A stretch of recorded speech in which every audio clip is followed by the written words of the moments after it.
ব্রাজিলের স্বস্তির জয়, বিশ্বকাপকে বিদায় তুরস্কের। বিশ্বকাপের গ্রুপ পর্ব যত শেষের দিকে এগোচ্ছে ততই বাড়ছে উত্তেজনা। একটি জয় যেমন বদলে দিচ্ছে পুরো গ্রুপের হিসাব, তেমনি একটি হার শেষ করে দিচ্ছে 4 বছরের স্বপ্ন। এমনই এক নাটকীয় দিনে স্বস্তির হাসি ফিরেছে ব্রাজিল শিবিরে। কঠিন পরীক্ষার সামনে দাঁড়িয়েছে নেদারল্যান্ডস, আর বিশ্বকাপকে বিদায় বলতে হয়েছে এবারের অন্যতম ডার্ক হর্স তুরস্ককে।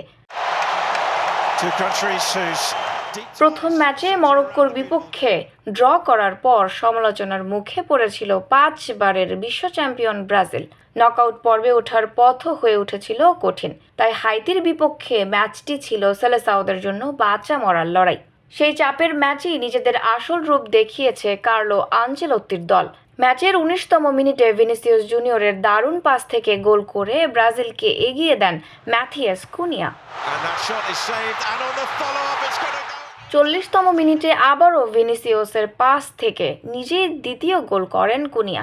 আর প্রথমার্ধের যোগ করা সময়ের গোলের খাতায় নাম লেখান ভিনিসিয়াস জুনিয়র নিজেই। প্রথমার্ধে 3-0 গোলের লিড নিয়ে ম্যাচ কার্যত নিজেদের করে নেয় ব্রাজিল।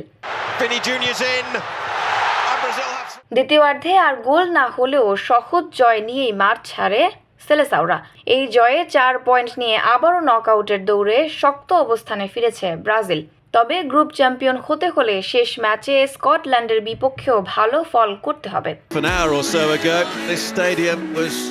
এদিকে শেষ হয়ে গেছে তুরস্কের বিশ্বকাপ জয়। প্যারাগুয়ের বিপক্ষে ম্যাচের শুরুতেই গোল হজম করে পিছিয়ে পড়ে তারা।